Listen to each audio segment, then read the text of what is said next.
കോർപ്പറേഷന്റെ മേയർ ആര്യ രാജേന്ദ്രൻ കൂടി ഇപ്പോൾ ചേരുകയാണ്. എങ്ങനെയാണ് ഈ വിഷയത്തോട് മേയർ എന്ന നിലയിൽ താങ്കൾ പ്രതികരിക്കുന്നത്? പാർട്ടി ജില്ലാ സെക്രട്ടറി സൂചിപ്പിച്ചതുപോലെ ഇടതുപക്ഷ പ്രസ്ഥാനം, പ്രത്യേകിച്ചും CPIM, ആ പ്രസ്ഥാനം മുന്നോട്ട് വയ്ക്കുന്ന എല്ലാ തരത്തിലുമുള്ള മാനുഷികമായ മൂല്യങ്ങൾക്ക് വിരുദ്ധമായിട്ടാണ് ഒരു കൗൺസിലറിൻ്റെ ഭാഗത്തുനിന്ന് ഒരു ഇടപെടൽ ഉണ്ടായിട്ടുള്ളത്.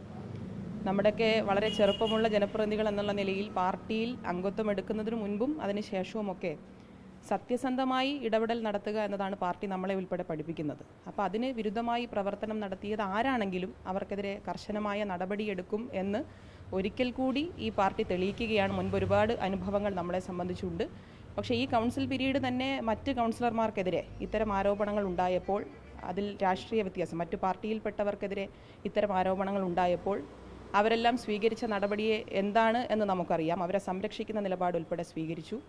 അതിനൊക്കെ വിരുദ്ധമായി, അതിനെല്ലാം ഒരു മാതൃക എന്ന് പറയാൻ കഴിയുന്ന നിലയിൽ നമ്മുടെ പാർട്ടി, ഞാനെപ്പോഴും വിശ്വസിക്കുന്നത് സാധാരണക്കാരുടെ പാർട്ടി, ജനകീയമായി ഇടപെടൽ നടത്തുന്ന CPIM എന്ന പ്രസ്ഥാനം വളരെ മാതൃകാപരമായ ഇടപെടൽ നടത്തിയിരിക്കുന്നു. അങ്ങ് പറഞ്ഞതുപോലെ തന്നെ ഒട്ടും താമസിക്കാതെ പിന്നെ ആലോചിച്ച് ചെയ്യാം എന്നല്ല ഇവിടെ തീരുമാനിച്ചത്.